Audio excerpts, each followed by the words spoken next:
I am delighted to welcome Peter Littlewood from Better Planet Education to our series on teaching for sustainability. Now, I've seen Peter on LinkedIn, I've seen some of the posts he's done, and I just wanted to share some of the fantastic work they're doing with you. So please, Peter, welcome. And can you tell us a little bit about yourself and Better Planet Education and what inspired you to start it?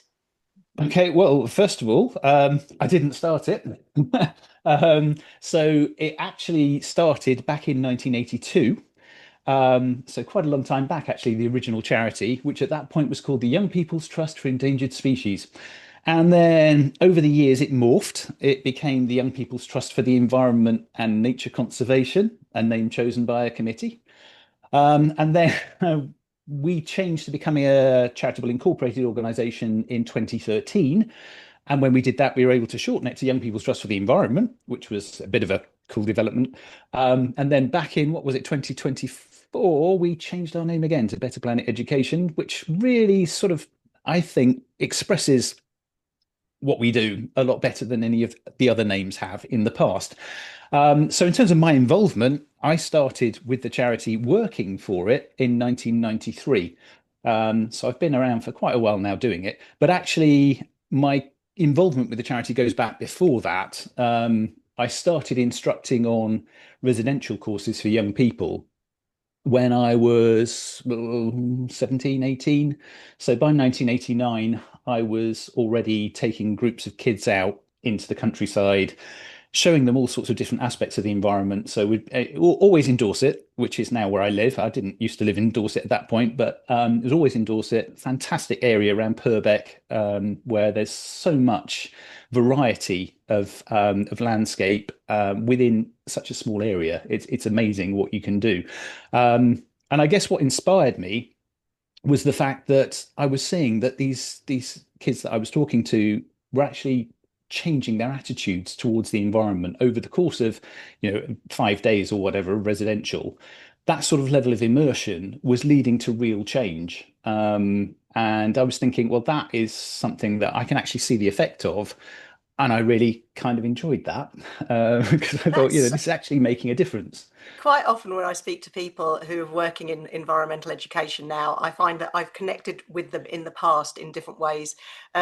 In 1989, I was doing a geology degree at Liverpool University. Our first residential field trip was in Purbeck area down on the Dorset Brilliant. coast. And it was transformational for me, that time Mm, outside in nature, getting really up close and personal with different rocks. But yeah. so we were in the same place at the same time, even if our paths, actual paths didn't cross. That's amazing. Yeah, Thank you. absolutely. And that taking young people outside is transformative. Mm, And it's so easy just to say it's difficult, it's challenging. I don't want to do that. But if you do, then the magic happens. So in terms yeah. of Better Planet Education, thank you for explaining where you've come from. I didn't, Bit complicated. could write a PhD, like the history and analysis on it. What makes your approach different from other organisations in this landscape? Because there's lots and lots of, it's morphing all the time and growing organically. Yeah. Yeah, What's I guess what well, for one thing, we've tried to make virtually everything free. And that was, I don't think it's as unusual now, but it was unusual back in the day. And also, we've tried to be kind of neutral in the way we do things. So, or objective, perhaps. So, whilst we're obviously pro-environment, we always like to give young people the kind of reasons why things might be the way they are as well, because I think that's important to have that understanding. And my personal feeling is that that really helps if you can embed attitudes based on the full picture. That's an embedded attitude that's going to last. Whereas if you kind of indoctrinate by pushing one particular narrative, you can end up with kickback against that at some point in the future when young people realize, oh, actually, that wasn't quite right, was it? And that's something that we really try to avoid all the way through. It's trying to be as honest as possible across the board. Yes, we're pro environment, but we want to give the reasons why it's different so that young people can make up their own minds to an extent. And we're doing that in the knowledge that most young people are naturally going to be quite pro-environment as well. So it kind of makes sense to do it that way. And I guess that's one of the things that's maybe slightly different about us. There's the fact that we've been around for so long, which is probably a bit different too. And I guess the other thing is now that we're super small, the organization in terms of personnel is tiny, but reach is disproportionately Yeah. large. So that's basically there's me and there's one other member of staff actually working for the charity. We do have a terrific group of young trustees who are aged between 16 and 25. And a lot of them get involved in the various projects that we do, and that's amazing. And that's something that we brought in when we became a charitable incorporated organisation back in 2013. One of the first things that we wanted to do was to introduce the idea of having young trustees, and they're not trustees in the conventional sense, so they don't sort of look after the administration of the organization, if you like.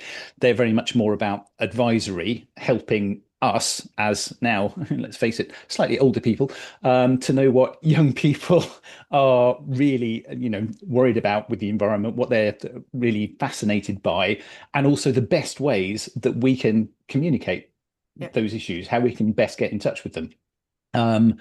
So that's what we've tried to do, I guess, that's maybe a bit different. That is different, and we read, the press quite often says about Gen Z and then the next generation that, they're not resilient, they haven't got the resolve, and there's the passion that they're missing, that it's there, Hmm. and if you work with young people, you can really feel it. I get huge amounts of purpose in my role when I actually go out and work with young people rather than sitting in front of a PC.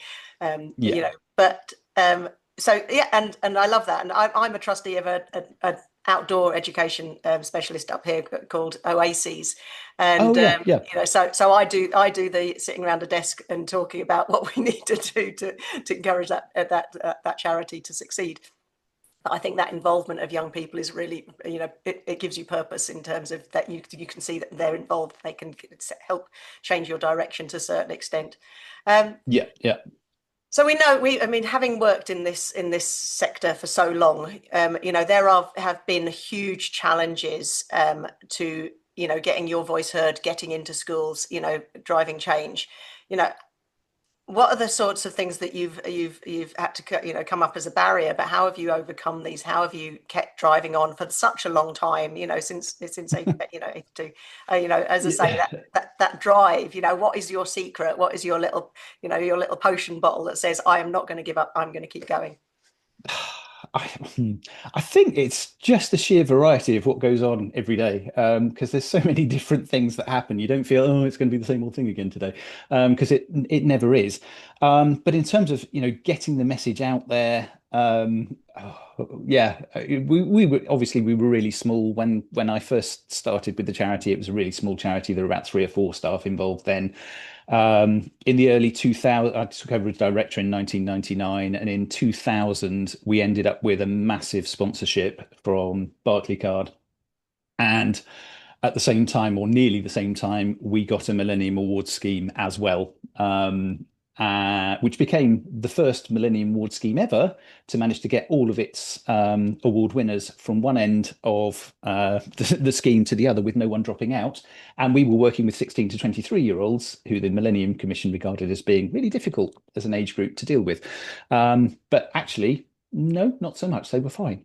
But yeah, in terms of communicating, obviously, when we got that massive sponsorship from Barclaycard, it really helped because part of what we did was, or part of what they wanted to do, was to send mailings to all the schools in the UK about 3 times a year, so once a term. So that was like 40,000. And at that point, of course, because it was the early 2000s, that was post, which is insane now when you think how easily you can communicate via email.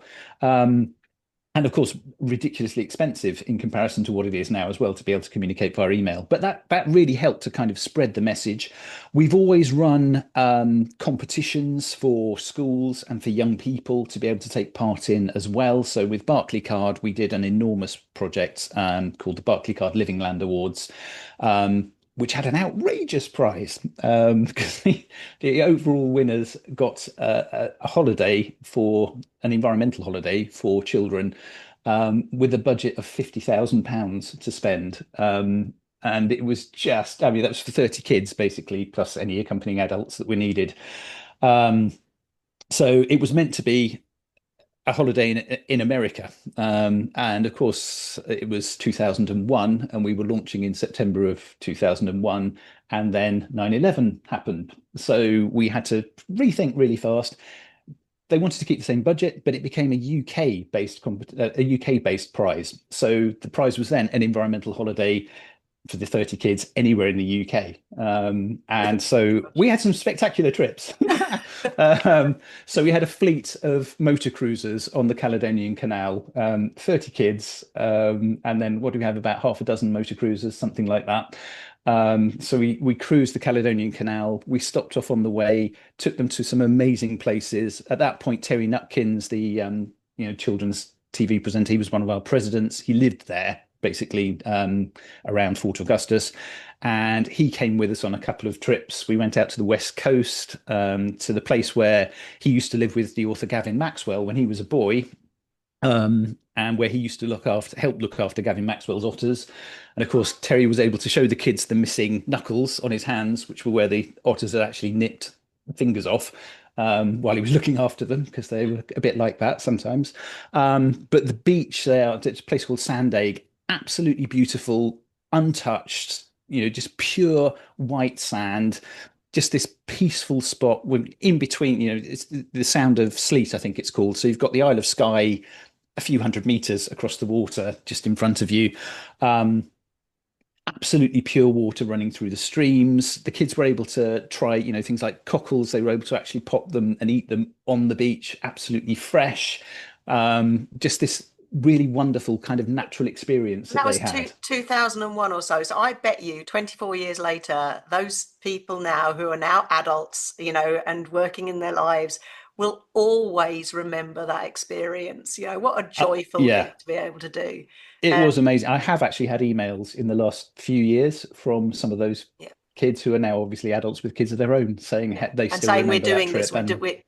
yeah, But I think that's true. I think we can develop a connection to nature with young mm, people, and that's but making it last, making that it needs. It's like a muscle. It needs to be tended. It needs to be revisited. yeah, It needs to be. We need to remind ourselves why that's important. absolutely.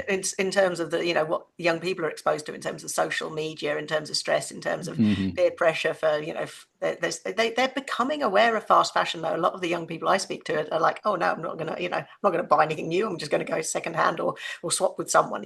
So they do want change, and I think and I think you've almost that my next question was going to be about what role do you see young people playing in driving that change through your programs. Is there a really good example of a success story that you think this is the young people not just experiencing it and being connected to nature, this is young people driving that change? Mm. You got a probably Yeah, yeah. countless. How long have you got?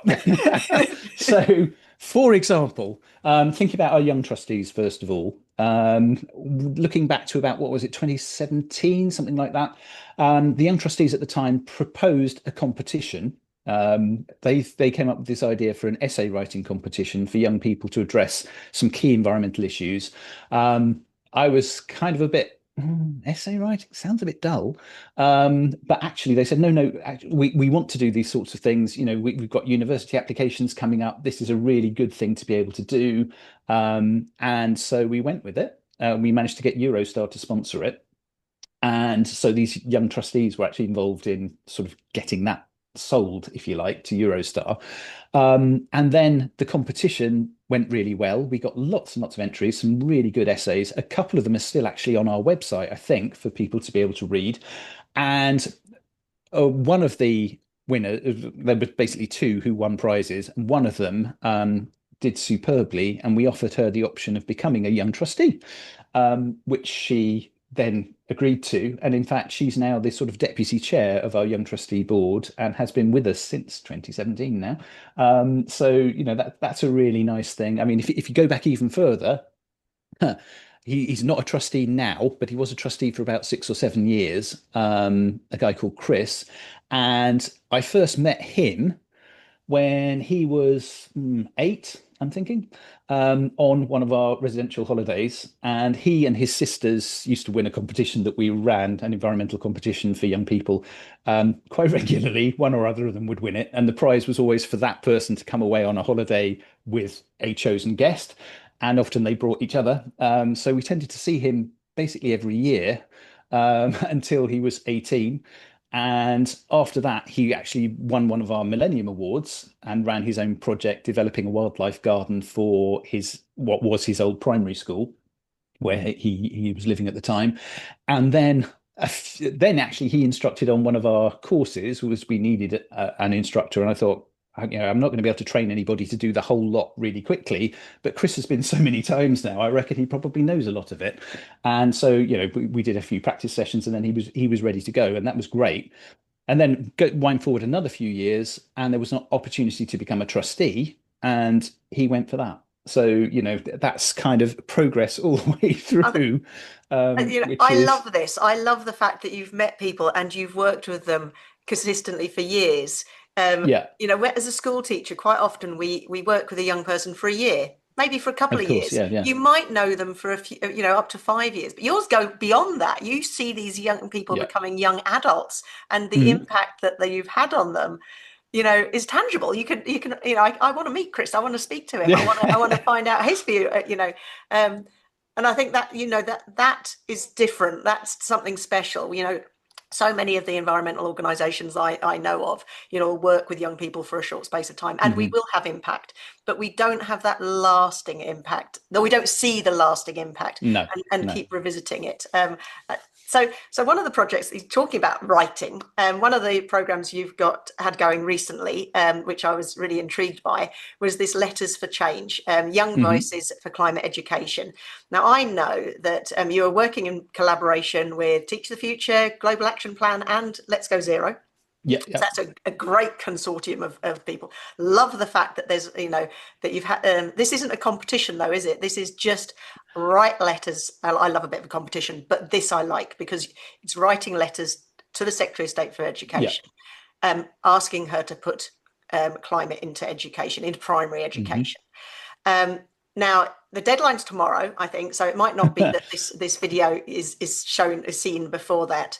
But in terms of, we know that the DFE is now, done their curriculum review, and they are going to be putting climate in education. How do you, Mhm. they have listened to young people. They have been listening to the Yeah. voices of young people through Teach the Future, Students Organising for Sustainability. So is this enough? Is the curriculum review? We haven't seen the change to the actual curriculum, but do you think the Secretary of State has really listened? And do you think that these letters to future, letters to her that she might read, letters for change, might still have an impact? Have you read any of them yet? Oh yeah, I've read a few. In fact, look, there's some here. Look, I've got loads. So yeah, there's a mass there from just I think that's from one school actually. That lot there's over 100 there. So that's really nice. Yeah, just to kind of wind back a bit, Letters for Change. The original inspiration for that again was from a young trustee. A young trustee wanted us to do a letter writing campaign with young people. Um, the theme was something that we came up with because, well, I'm really passionate about the idea of climate education in primary school, and it seemed to make a lot of sense. And I think, yes, the curriculum review has done some listening. One of our newest young trustees, actually, Jodie, was the one of the two DFE focal points for climate education up until she joined us. Pretty much, there was kind of about a week's transition, I think, between the two. But I think they listened to her, and she's actually one of the founding members of Teach the Future. Having apparently had quite a lot of arguments with a climate denying science teacher during the time that she was at school. So that's quite interesting in itself. But yeah, the young trustees sort of came up with the basic premise of we want to do a letter writing campaign for young people. Um, Primary is where it makes most sense because at the moment, well, there is no current provision for climate change education in the primary curriculum at all. There's a few little bits where it kind of fits into secondary, although I mean that's getting much more explicit now in the curriculum review, and that's great. And I'm delighted that yes, climate education is now in the primary curriculum. Slightly disappointed that it's kind of in science, geography, and a bit of PHSE. Um, there could have been a more holistic approach, and maybe that will come. After all, the other frustrating thing is that none of this is starting until 2028. So there is still time for things to be kind of shaped and molded a bit. And maybe there can at least be allusions to the fact that, climate is something that actually can be addressed by pretty much any topic in the curriculum. It doesn't have to be siloed into geography, science, and maybe a bit of PHSE. The opportunities are there. And it's kind of, at the moment, is left to the teacher's imagination, which I think, there's obviously a lot of imaginative teachers who are going to put that in. But there are also, others who for various reasons can't do that. And so the more it becomes something that's actually mandated, something that needs to be done, the better it's going to be. We do have a second demand in the letters or request. I can't say demand, it's coming from years 3 to 6, but a Very request. demanding. Well, that's true, actually. Yes, I've had 3 of those, and yeah, they can be. You're right.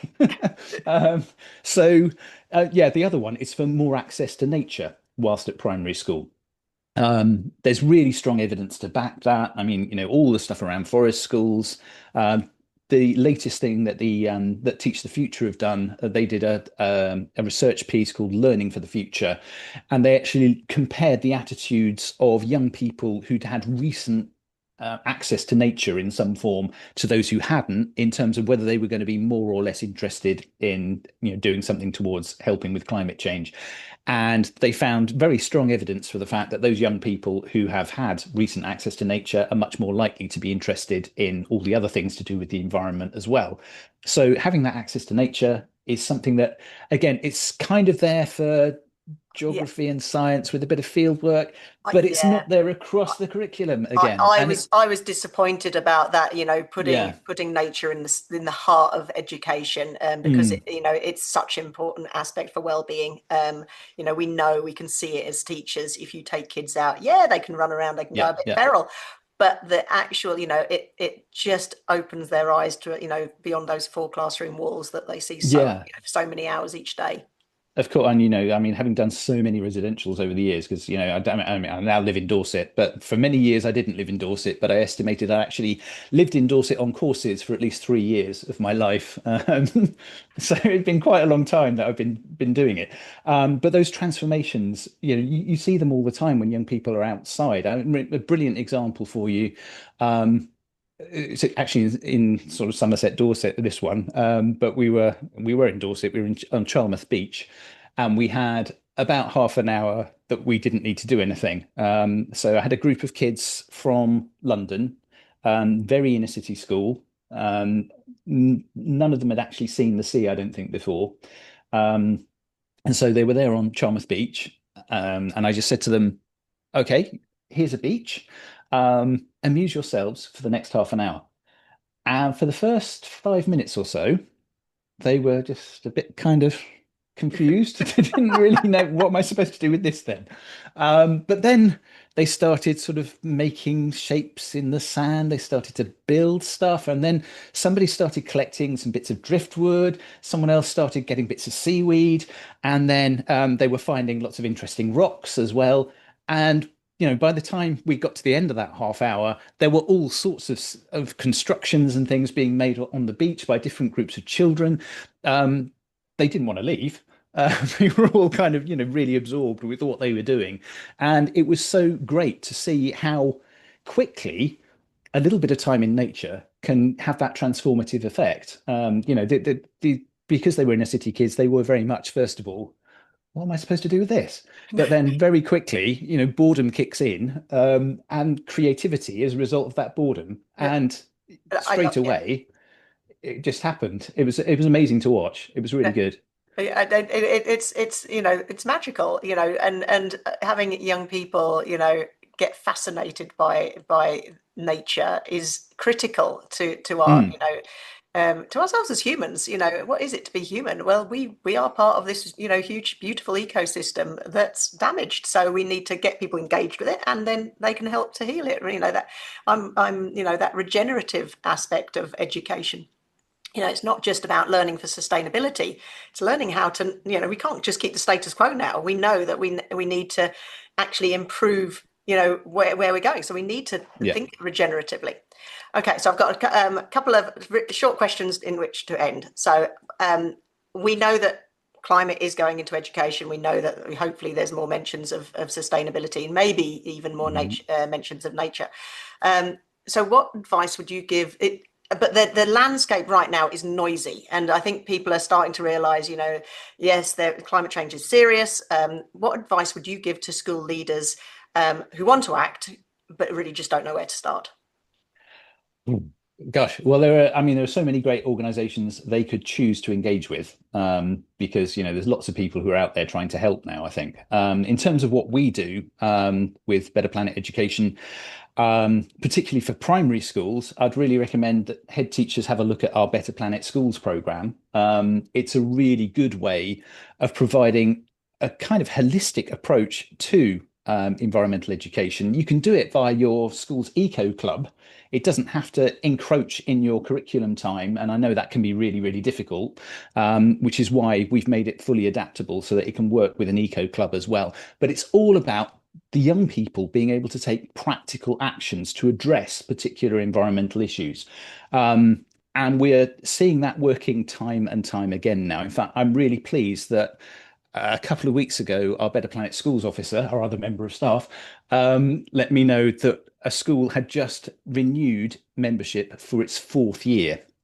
So that is showing the fact that, where schools are seeing the value of this, they're coming back year on year. We've got 11 different modules, each module taking an academic term.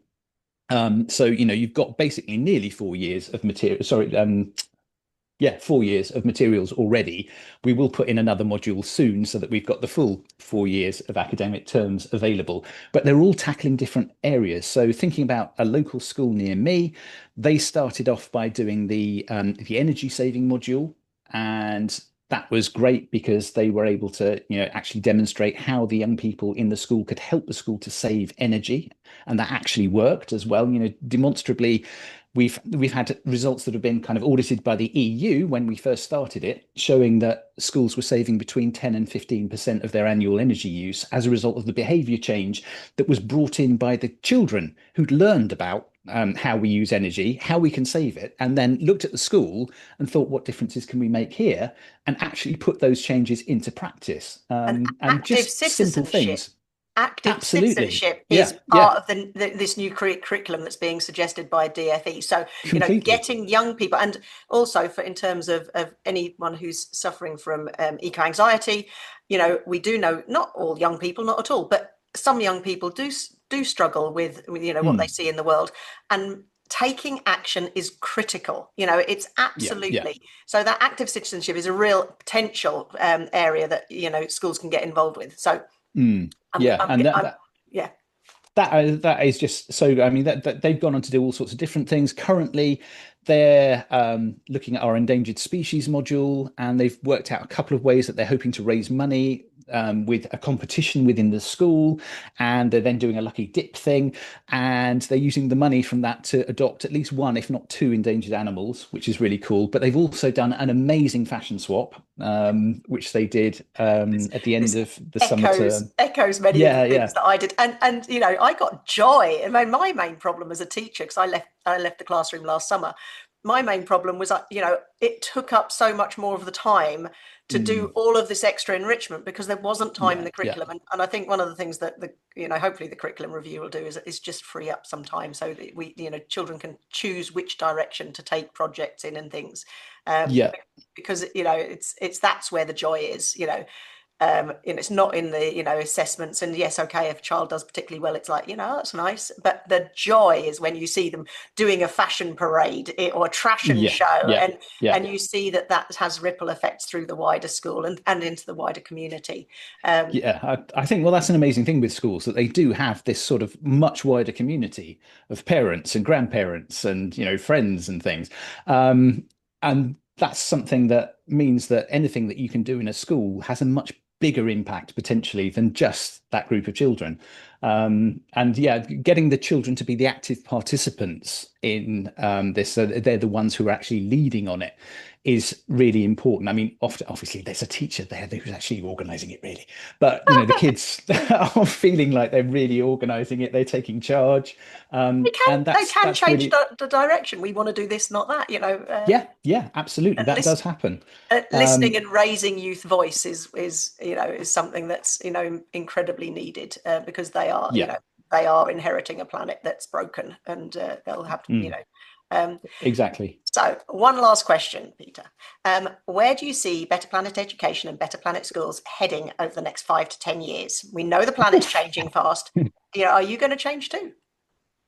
I think we've changed all the time. We've It, had to over the years. It's just, yeah, this evolution. It's weird. We went from in the early 2000s having 14 people on the team to now having two. We've gone really digital because that's the only way that we've been able to communicate with a really big audience. In fact, we're getting a massive audience from the United States at the moment, wow. which is, yeah, don't know. I don't know whether it's a Trump reaction or something, but we are seeing uh, 3,500 visits a day at the moment from American schools, which is really nice to know that that's happening.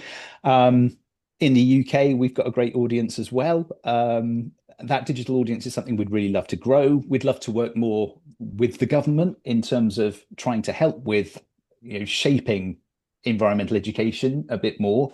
It's something that I don't feel that we've had any particular involvement with, which is part of the reason we've done the Letters for Change campaign. Obviously, we replied to the curriculum review, and ours was one of very many voices, I think, that were saying that we needed more climate education. But yeah, I'd like to think that we will be doing kind of similar things, but on a grander scale, in 5 years' time. I mean, there will be evolutions, no doubt, because there always are, I and think we're always changing.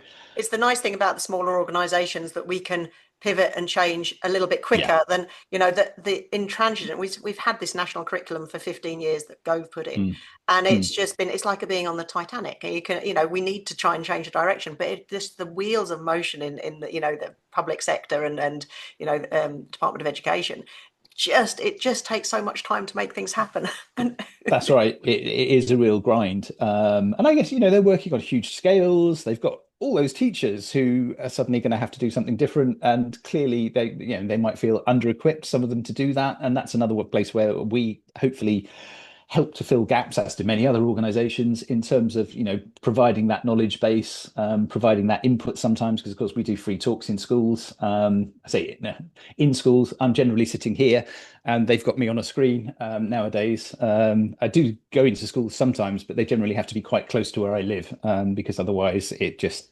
doesn't make sense. But that's been a wonderful thing about Zoom and all the other things that you can use, that now you can get into schools that way. So I'd love to see more of that. Um, I'd love to, be able to be maybe forming some sort of a national CPD or something like that over the course of the next 5 years as well, where we can help teachers with some sort of professional development. That would be a nice area to get into. We've worked more or less exclusively with young people. I mean, obviously we work with teachers in that we help them with lesson plans and stuff like that. Loads and loads of free ones of those available on our website, by the way. So help yourselves download them. And but yeah, to help teachers in a different way would be really good, because one of the things we did when we put the lesson plans out there was, initially, we used to have education officers who would go into schools. That got too expensive and the funding started to dry up for that. So we thought, well, if we can create the sort of thing that we'd say in a school and make that into a lesson plan, and then maybe a load of teachers will do it and they become our education officer for an hour. And that's how that idea kind of kicked off, and that's worked okay. But I'd love to see us being out there more, being one of those names that children immediately think, oh yeah, Better Planet Education, better look at them and see what they're saying about this. Excellent. Yeah, I think our time is just about up, Peter. I'm yeah, sure, afraid to say. I could talk to you all day long about environmental education because I love what you're doing, and I think that's why today in this little video helps share what you're doing, and so people can go onto your website, have a look, and hopefully be inspired to take a change in the right direction. brilliant. Huge thanks. I am going to stop our recording, but I would like to say thank you so much for the time, and Well, we'll look forward to seeing what happens next. Thank you. yeah, well, thanks very much for having me. It's been great.